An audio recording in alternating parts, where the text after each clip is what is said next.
Pero yun, siguro kanina, syempre kasama natin si Pat, diba? Nandun tayo sa talking stage eh. Tapos after ng talking stage, syempre mas maganda makapagkwentuhan tayo. And dapat mas intimate yung kwentuhan natin. Paano nagiging intimate yung kwentuhan? Syempre babawasan natin yung ilaw. Ano? Babawasan na natin yung ilaw. Para sobrang intimate natin. Connection, titigan, habang unting-unting magla-lights out.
Magpakilala.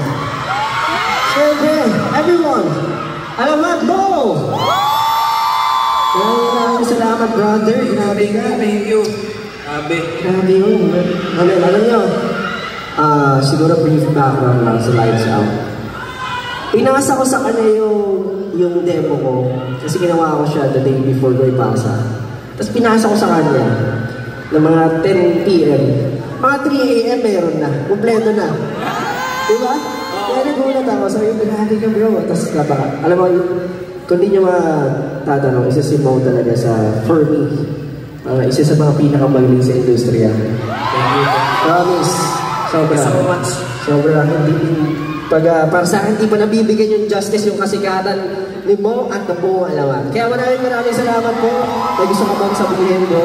Siyempre, una-una sa lahat, gusto kong mag-thank you kay Lord kasi pinagsama-sama niya tayo lahat dito. Sa inyo lahat, at siyempre sa'yo kasi binigyan mo ng opportunity na malabas yung yung artistry and everything. Sobrang proud ko sa'yo dito sa concert mo.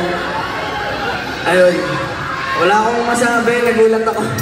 Grabe, ang dami tao. Sabi, shout out sa writer. Sinong writer po? Writer? Sab? Si Sab daw. Shout out sa writer na dito siya ngayon. Sab.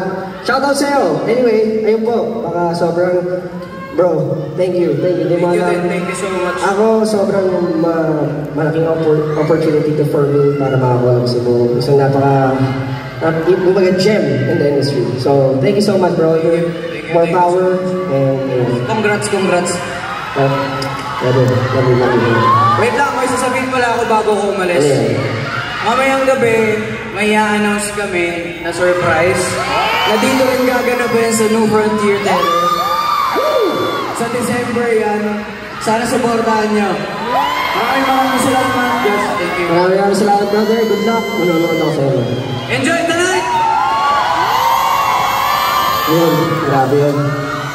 What a heartfelt song, sobra.